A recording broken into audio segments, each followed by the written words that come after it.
The NBA Gambling Podcast on the Sports Gambling Podcast Network is brought to you by Edge Boost, the bank account built for better. Sign in today at edgeboost.bet with promo code SGPN and get a free Reps Are Terrorists t-shirt. Claim your shirt at sportsgamblingpodcast.com/reps. Yes, sir. We are back with another issue of the NBA Gambling Podcast on the Sports Gambling Podcast Network. Now we know the voice on the guy is me, really real, feeling real, Terrell Furman Jr. here at your service.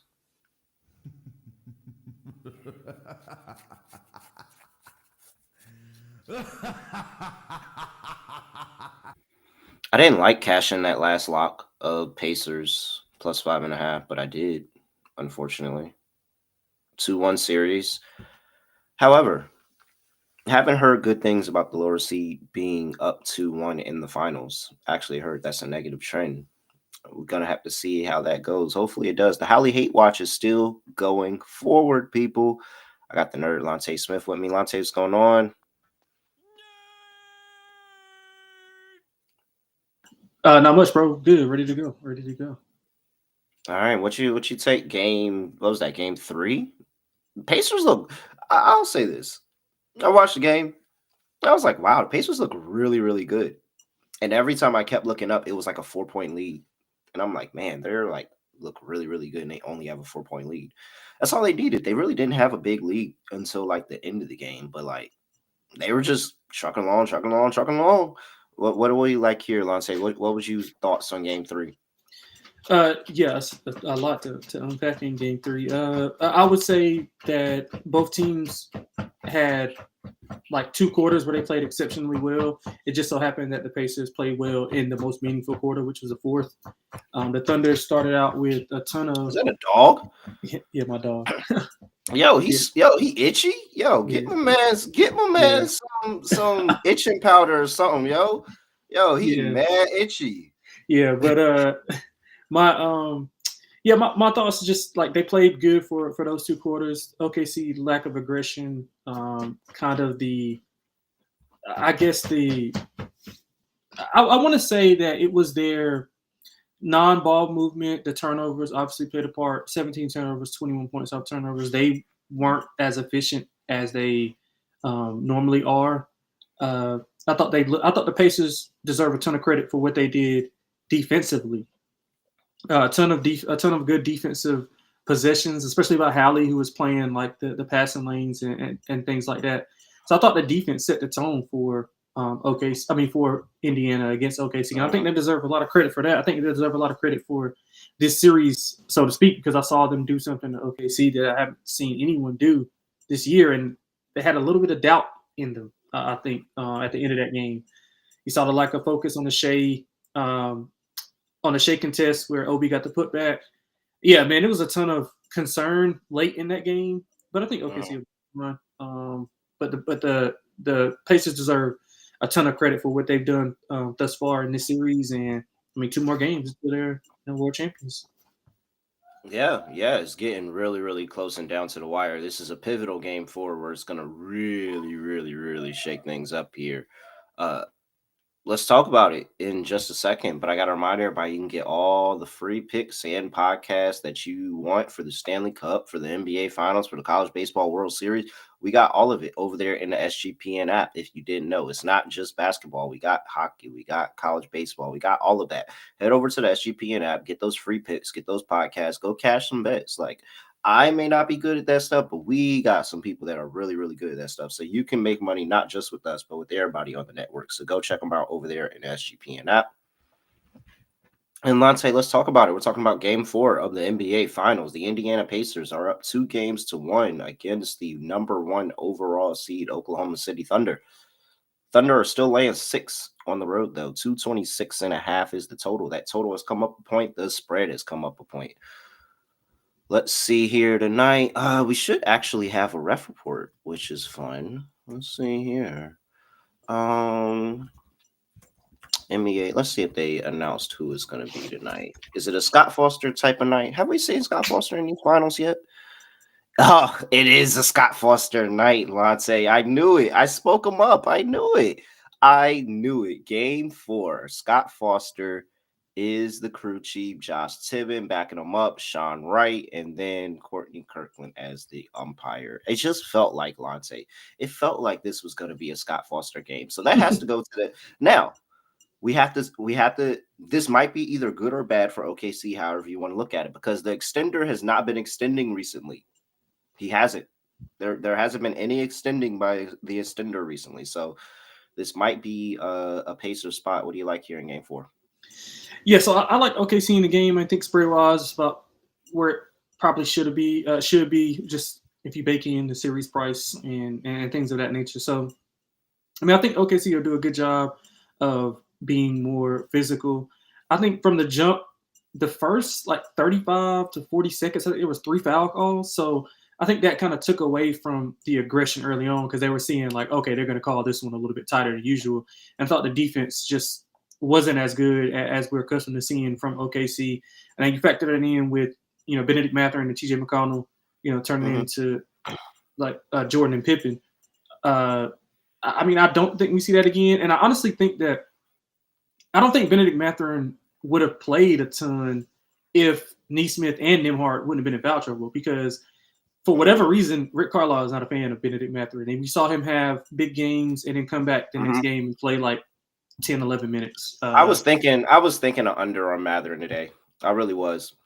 Yeah, I mean, just because it's no consistency with his minutes. And I mean, although he is one of the players who can create his own, I would probably say he's the best shot creator on the team for Mm-hmm. himself. Like, I mean, obviously, Hallie's a better playmaker, but not a ton of guys can create for themselves for Andy. And I think Benedict Mathurin is one of those guys. But for whatever reason, Rick Carlisle just doesn't give him consistent minutes. But he produces whenever he has a chance to. Mm-hmm. I don't think that he'll be as effective this game. We saw that with Obi Toppin in that first game, and then he hasn't been much. I mean, he's been okay, but he hasn't been scoring wise as he was in that game 1. So I think OKC will make the proper adjustments. They 5-0 off of a loss this postseason. I don't think they've lost many back-to-back games this year. It's a big game for them. I think they'll be ready to go. Shea got to be a lot better than what he was. I would love to see some more ball movement by them. They looked a lot better when J Dub was initiating and playing off ball Shea, playing Shea off ball a little bit more. And they just got to be better defensively. I thought the foul trouble. I mean, not foul trouble. I thought the fouls early on kind of dictated how they wanted to play, and I expect them to be a lot more physical in this game. So I like OKC in the game. I think we'll see. I think we see a lower scoring game here. So I think I like the under, and I like OKC to get it done.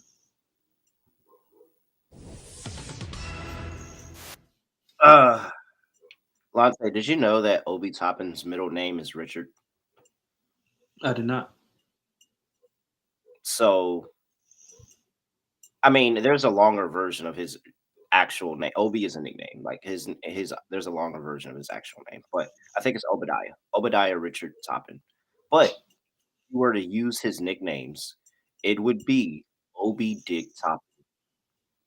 It's crazy. Why would they name his middle name Richard?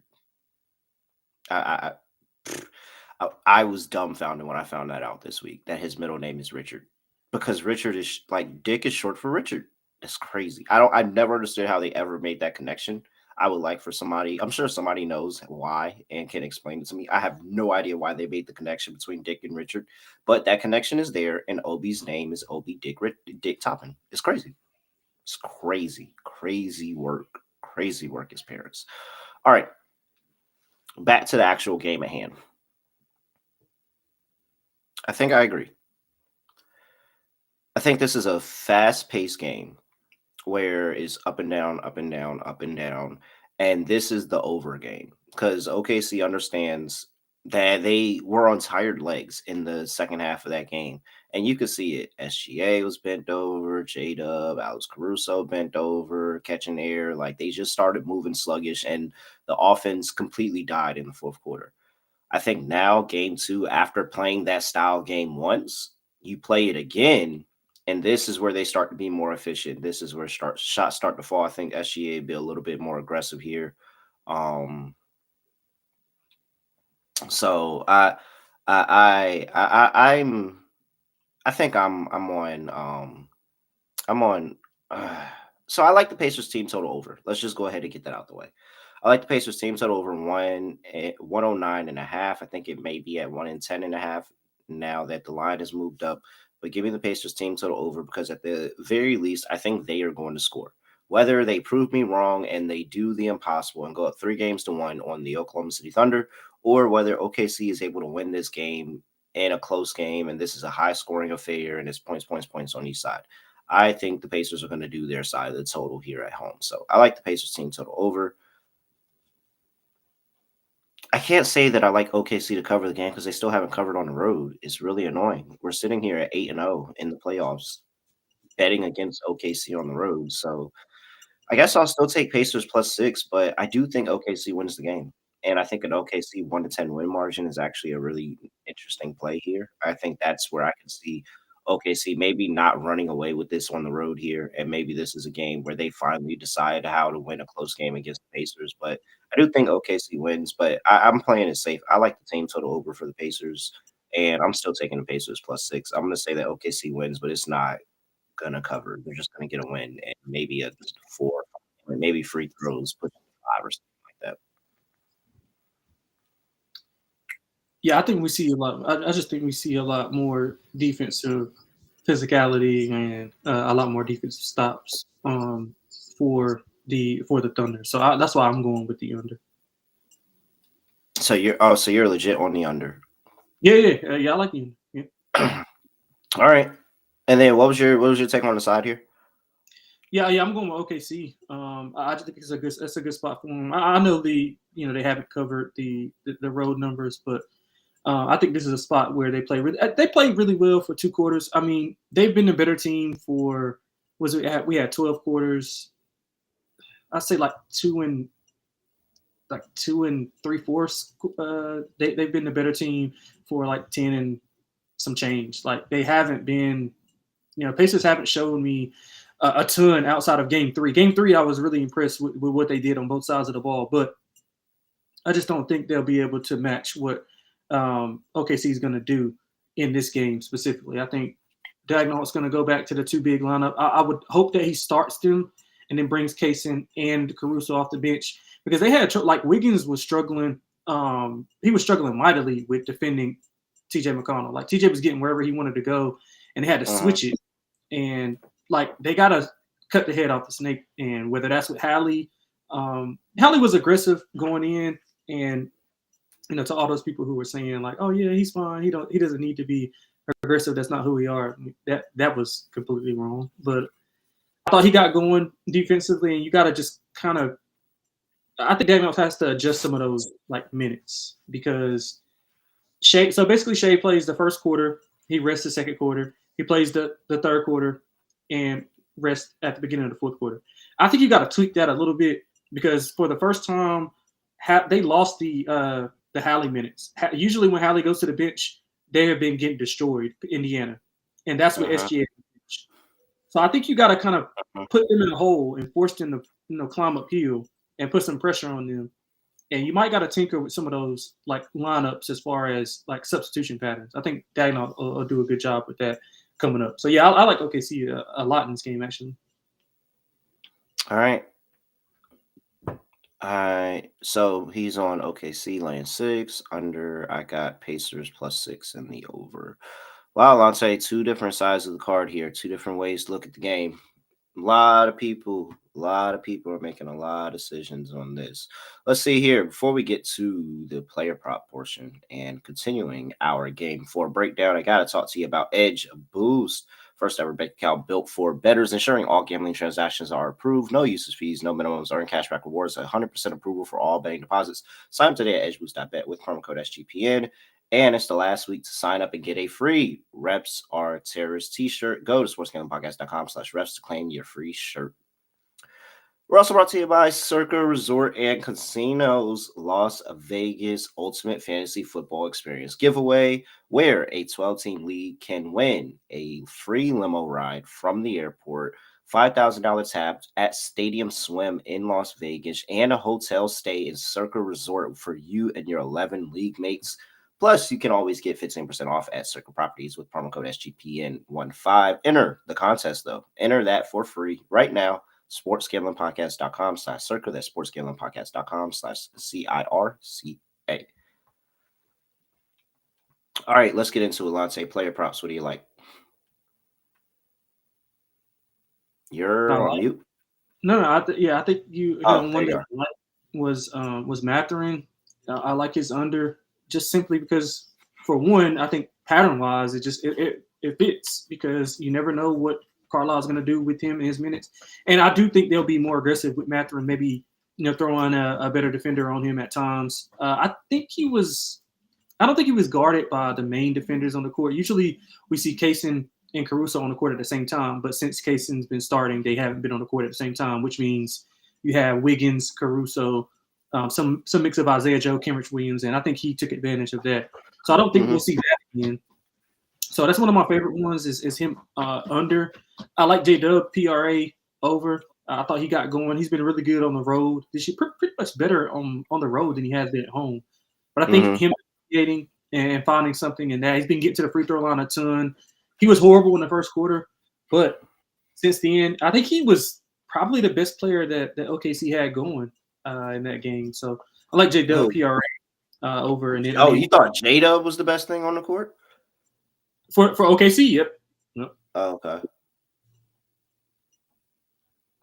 So what was the J-Dub play? PRA over. PRA. Okay. Yep. I am. I really want to play on OKC's bench, but I just don't know who they're going to give the burn to this time. Maybe Caruso.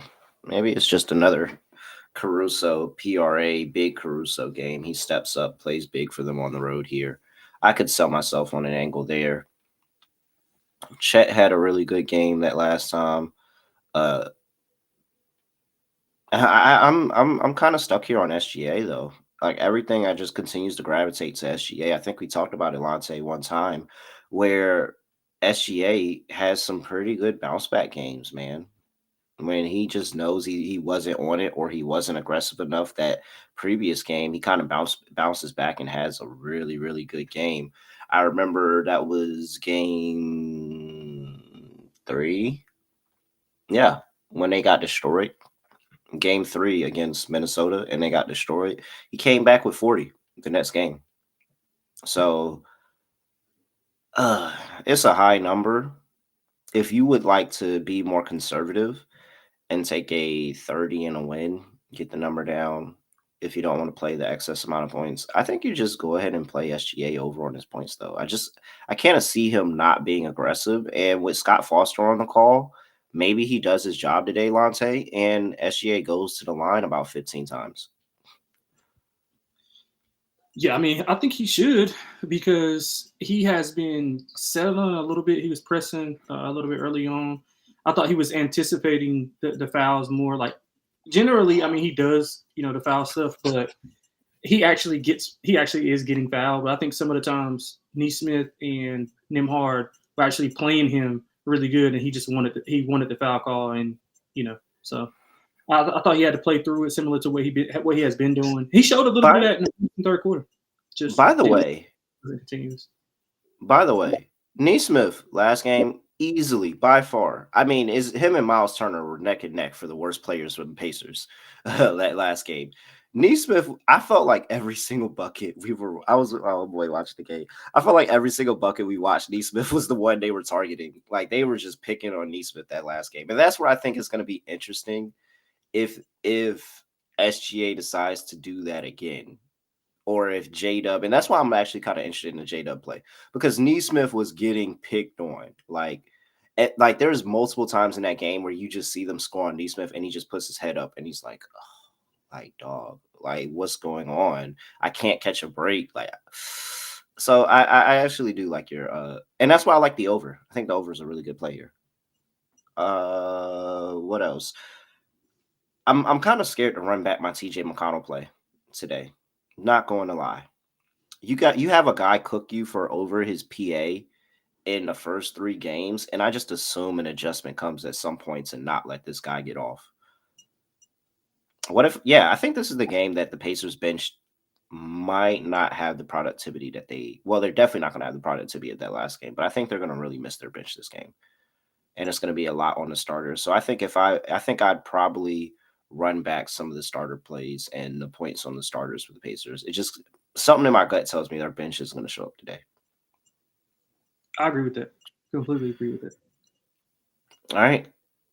Cool. Good stuff. Anything else, Lonte? Anything else you like here? I was looking at Isaiah Joe. I was looking at his threes. I thought he's been playing okay. He just hasn't been getting consistent minutes. I was looking at his threes.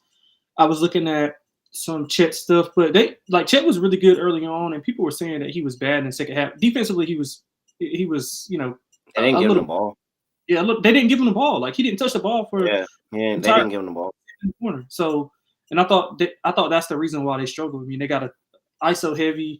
They got away from the pick and pop from Chet and the PNR from Chet and SGA. So I didn't really fault Chet a ton for it. He could have been better defensively, yes. Hartenstein was horrible. Like Caruso was not good at all. Casey Wallace was horrible. So I think we'll see a lot more from those guys. So, but I'll be targeting Isaiah Joe and likely some Hartenstein stuff because I think what'll happen is they'll go back to the original lineup with Hartenstein and Chet at the 4 and 5.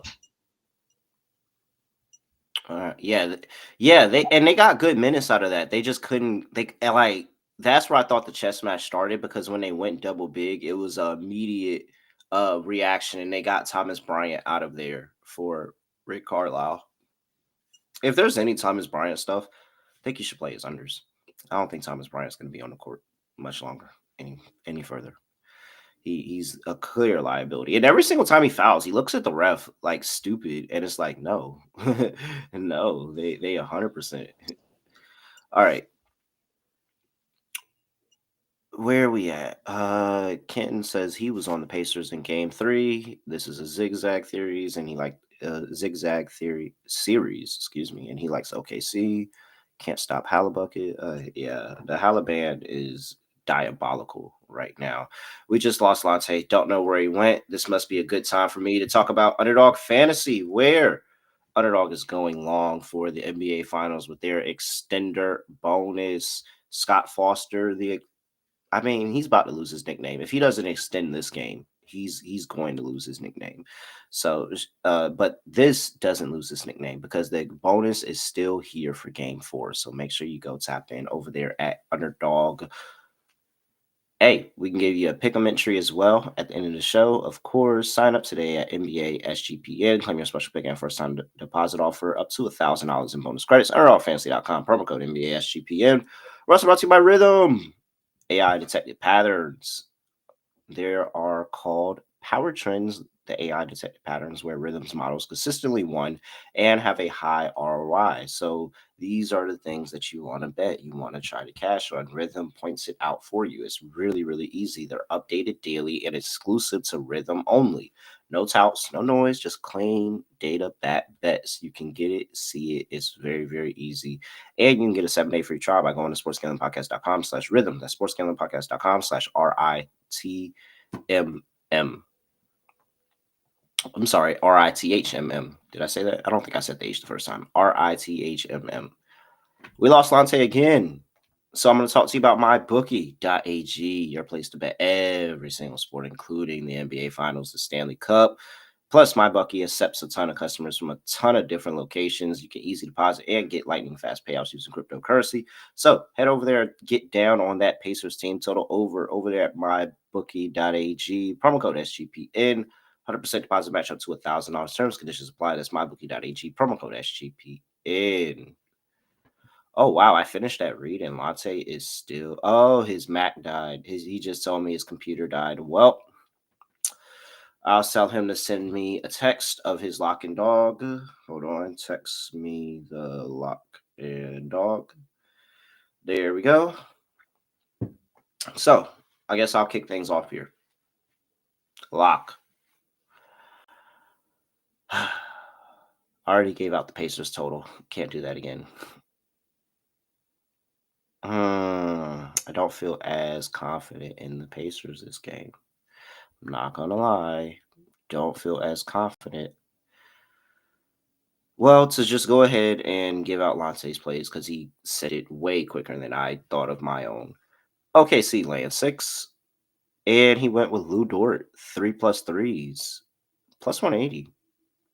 Yeah, I don't know either, Ryan. Like he's sitting here, and you plug it up while you're on. I don't know how he did it at the house. I don't know how he did that. But if that was me, that's all I'm saying. If it was me, I don't know how he got away with that. All right, you know what? I gave up the Pacers team total over. Just give me the over for the game. I will take over. What's the best number I can get here? 226. Over 226 and a half. I'll just take the full game over. That's my lock.